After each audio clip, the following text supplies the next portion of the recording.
Hi, my name is Cassandra Delgado. I'm a certified prosthetist orthotist and director of education here with Coyote.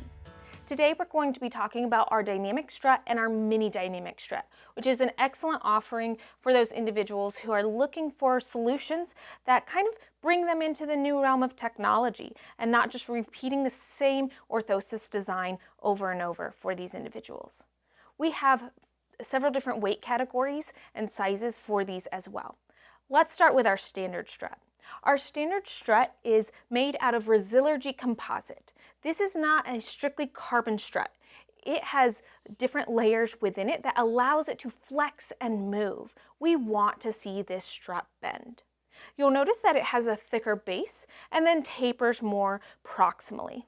This base allows us to ensure that we're not having contact along the calf belly, and we don't want individuals to have any contact with this strut. Additionally, it gives us a firm anchor point at the base, which then allows the proximal aspect of the strut to flex back and forth. These come in 5 different weight categories, all the way from extra soft to extra rigid. They are all 10.5 inches in length and 1.5 inches wide. You can easily swap from category to category depending on your patient's presentation. For individuals who may have more quadriceps or hamstring weakness, who may tend to buckle during gait, walk in more of a crouched gait presentation, or tend to have any knee instability, I typically will go or recommend a more stiff strut. For individuals who have more so lower weakness in plantar flexion and dorsiflexion, typically they can be fit with a more flexible strut if they have the quadricep stability and the hamstring stability to keep them in this upright posture. The same goes for our mini struts as well. These are 8.5 inches by 1.25 inches in width. We have 3 categories of these currently: soft, medium, and rigid. These should only be swapped for other minis, and the standard should only be swapped for other standards. This is an excellent option for smaller adults, adolescents, and more of the pediatric population. This has been a really great new option for individuals with various diagnoses, including spina bifida, idiopathic toe walking, or cerebral palsy. These can be fabricated using either a copolymer, a polypropylene, or a material known as ProComp. ProComp is a carbon-infused polypropylene material available from Kerbel. We like using this material because it adds additional stability to an orthosis without having to laminate the device.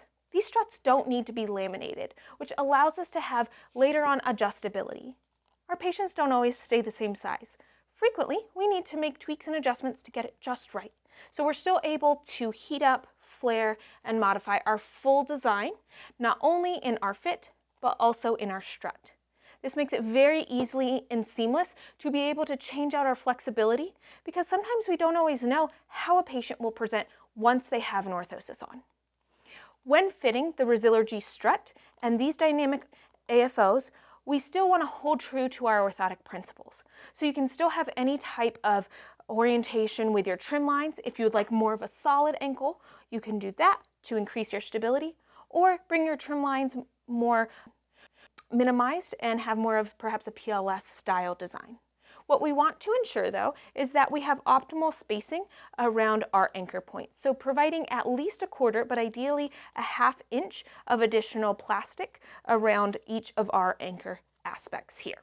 Now, this strut that I have is going to be a soft in the mini. So this one is very soft indeed. So making sure that we wouldn't use this for someone who is excessively crouching, because this would not be as rigid as I would want for someone. Now, we do have fit kits, and these fit kits provide one of each size in the mini or in the standard dynamic strut that allow you to best assess what strut flexibility is going to be optimal for your patient without having to purchase every single strut to try it.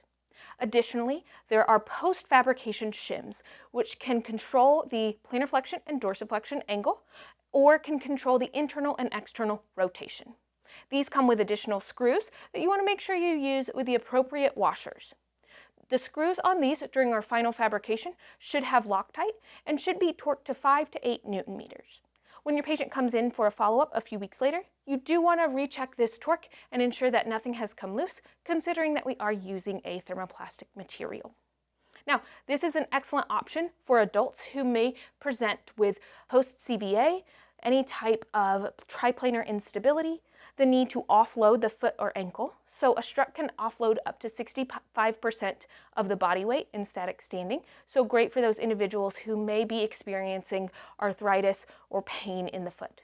This is also an extremely popular option for the partial foot population who need more of a push-off on the toe because that toe lever being amputated has impacted their gait significantly. This is ideal as well for Charcot-Marie tooth, spinal cord injuries, or a whole host of different diagnoses that we see day to day in clinic. Be sure to follow us for more webinars where you can see exactly hands-on how we're building each of these different AFO styles. If you'd like to have our lab fabricate one of these, we also offer a full range of central fabrication. Our technicians are more than happy to speak to you or any of your technicians on the best ways to fabricate these devices as well. Be sure to check out our page for any other updates, webinars, and events that we have coming up soon. Thanks so much.